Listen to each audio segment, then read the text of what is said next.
बहुत ही खुश हैं हम लोग। जरा रुखसत हुआ है, मौसम बाहर की आमद है। दोनों विधानसभा क्षेत्र में क्या आपको लगता है कि खास बात है जो इन्हीं दोनों विधानसभा चुनाव पे एमआईएम की नजर गई है? अरे भाई, लड़ाई को यकीनी सतह पर अपना कम सरमाया जिसको हो तो माल को लगाता है बहुत ही जांच परख कर। इन नादानों के गिरे पड़े जुमले, सड़े हुए जुमले को लेकर कब तक ढोते रहोगे यार। जुल्म के खिलाफ जो लोग लड़े उनकी पजीराई होनी चाहिए।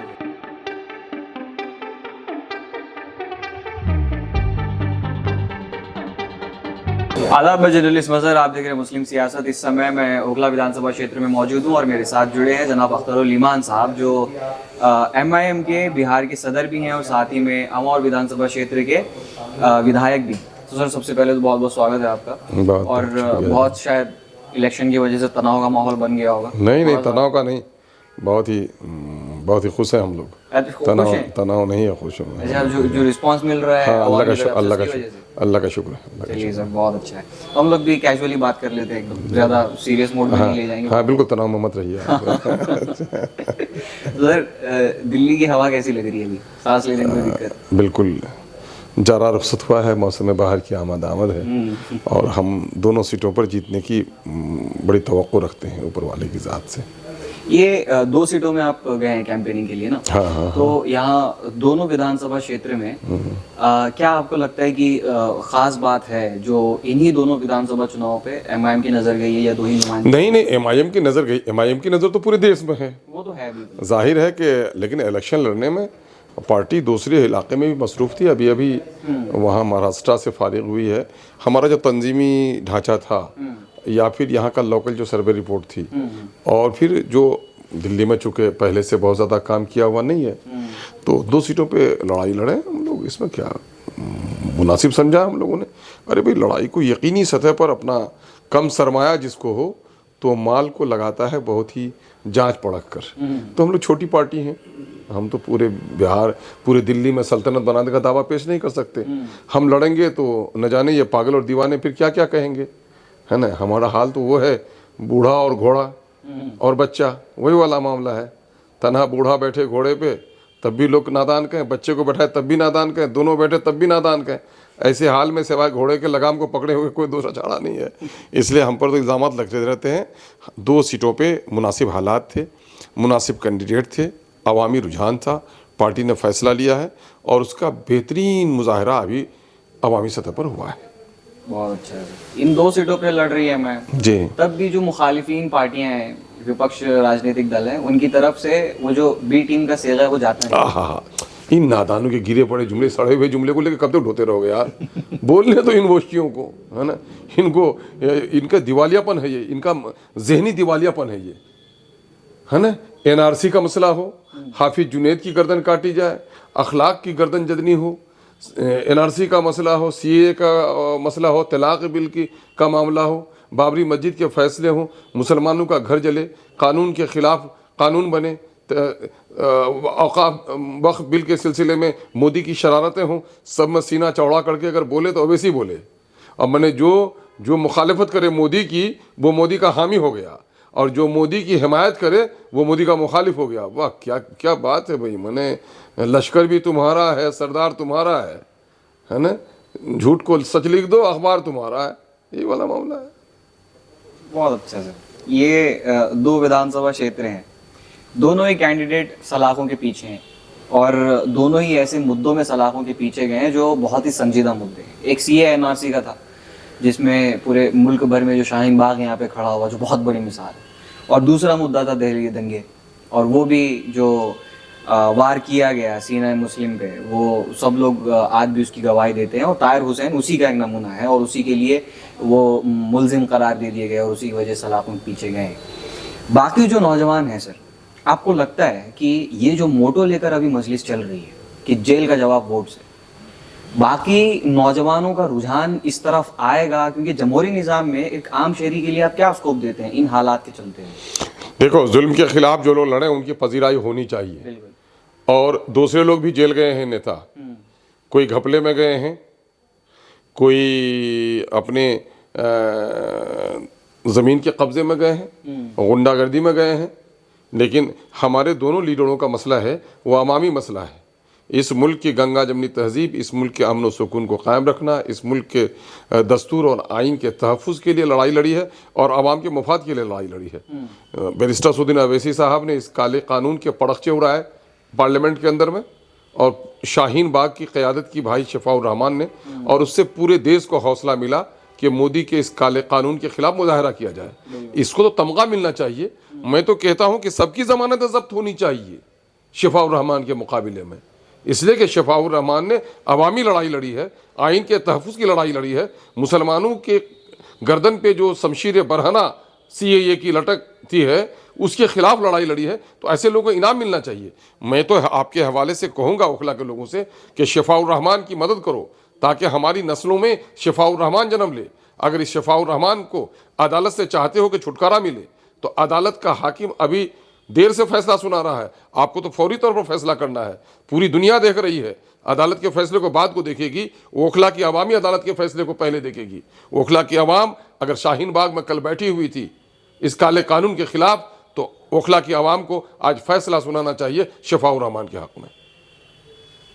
तो ये जो पूरा सिस्टम अभी चल रहा है सर, इसको देखते हुए आपको लगता है कि जो भी चीज़ें एम्फसाइज की जा रही है MIM की तरफ से, जिन जुमलों पे जोर डाला जा रहा है, जैसे अभी आपने जितनी भी सारी बातें कही हैं, उसका जो तासुर है, लोग मुतासिर हुए हैं इससे? आपको कैसा फीडबैक मिला है अभी? अरे भाई, आप लोग मीडिया के लोग हो, आपको कैसा लगा? गलियों में देखा? जाके पूछ लो, ठेला चालकों से पूछ लो, बूढ़े लोगों से पूछ लो, क्या गुज़िश्ता 50 सालों में इस तरह का मुजाहरा देखा क्या? आज भाई शफ़ाउर रहमान साहब हथकड़ी लेकर मैदान में फिर रहे हैं। उनकी बेबी बावजूद शौहर की एक बेवा की तरह आंसू बहा रही है बेचारी। उनके बच्चे बाप रहते हुए यतीम लगते हैं। उनकी बूढ़ी माँ आज आंसू बहा रही है। क्या ये सारा जो ये मासूमों की आह है बेकार चली जाएगी? मैं दिल्ली की तारीख बताता हूँ आपको। आज से 100, 600, 700 साल पहले जब तुर्की की खिलाफत वो माजूल हुई थी, तो एक बूढ़ी ने यहाँ आवाज़ दिया था। मौलाना मोहम्मद अली जौहर और मौलाना मोहम्मद अली शौकत की माँ ने क्या कहा था? कहती है, अम्मा मोहम्मद अली की जान बेटा खिलाफत पे दे दो। वो माँ आज मरी नहीं है। शफ़ाउर रहमान की माँ की शक्ल में आज वो भी माँ जिंदा है कि आज वो माँ सीने पर पत्थर रखकर इस काले कानून के खिलाफ अपने बेटे को जेल के सलाखों में देख रही है। तो मैं तो सलाम करता हूँ। यकीनन है कि जौहर शौकत अली और मौलाना मोहम्मद अली जौहर की कोशिशें रायगा नहीं गई। अंग्रेज़ों के मनहूस कदम यहाँ से उखड़े हैं। यकीनन है कि शफ़ाउर रहमान की काविशें, उनकी कोशिशें, उनकी पाकीज़ा सियासी और समाजी खिदमत रायगा नहीं जाएगी। यकीनन है कि बेहतर नताइज उनके हक़ में आएंगे। अभी बिहार सर दूर नहीं है दिल्ली से, बिल्कुल। कुछ ही महीने पहले महाराष्ट्र का चुनाव हुआ। अगर यहाँ से कामयाबी मिल जाती है MIM को, तो बिहार इलेक्शन में आप क्या अरे बिहार में वैसे भी हमारे लिए बेहतरीन है ना। बिहार में जो हम लोगों ने गुज़िश्ता एक लंबे अरसे से मेहनत की है, और वहाँ ठीक है, हमारे 4 साथी फरार हो गए। वो आवागमन की दुनिया है, आदमी आता है, मरता है, जीता है।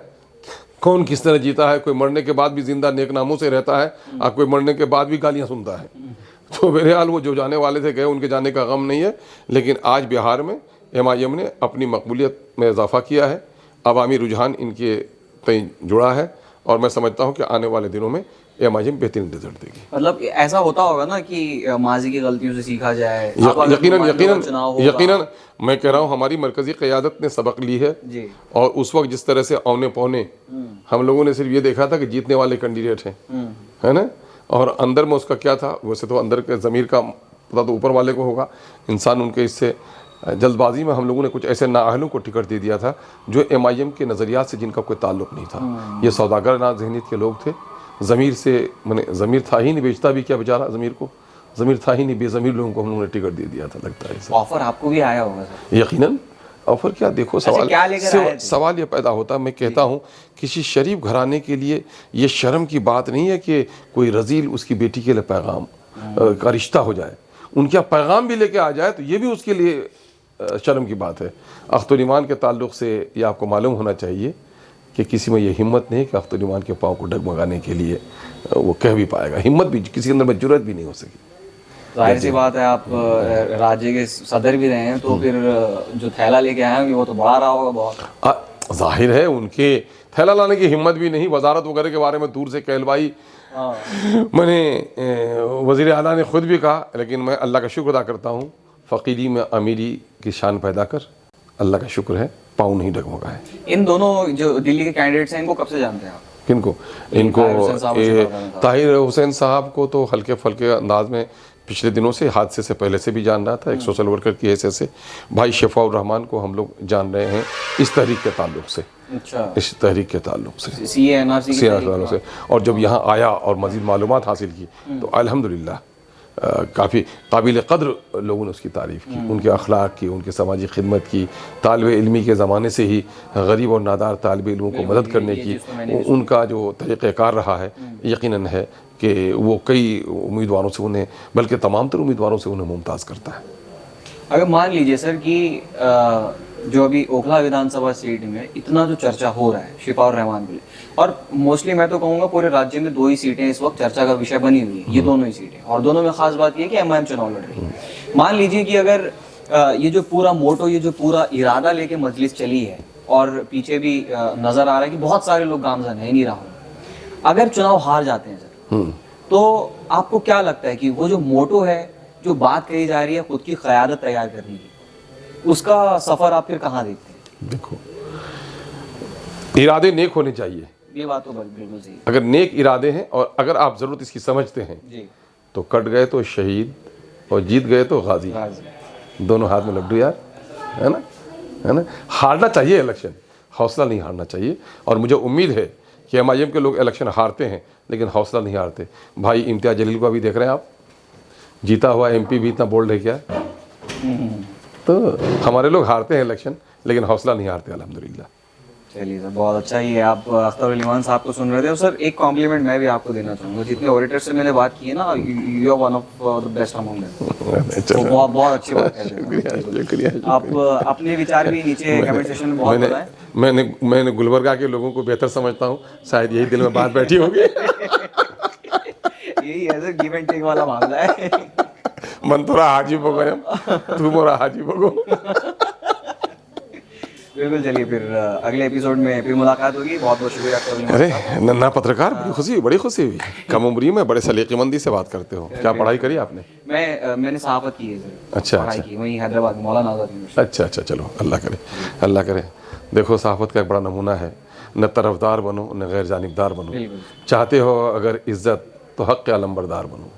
बिल्कुल सर, कोशिश जारी है और जारी रहेगी इंशाल्लाह। और अल्लामा इकबाल ने कहा, अपने भी खफा मुझसे, बेगाने भी नाखुश, मैं ज़हर हलाहल को कभी कह न सका कन। और कुरान ने कहा, तुम अल्लाह की खातिर हक़ के अलमबरदार बनो। तुम्हारी हक़ गोई और तुम्हारे हक़ व अदल की वजह से तुम्हारी ज़ात को नुकसान पहुँचे, तुम्हारे वालिदैन को, तुम्हारे अजीज़ों को इसकी परवाह न करो, है ना। ये चीज़ इंसान को जिंदा रखती है। बड़ी खुशी हुई। क्या खातिर ये एंड नहीं हुआ ना, ये मशवरे डालना ये आप लोग। अरे नौजवानों के लिए रहने चाहिए। पॉलिटिक्स से हट के भी तो कुछ जिंदगी की निसाब में भी तो कुछ शामिल हो सर। चलिए फिर मिलते हैं अगले एपिसोड में।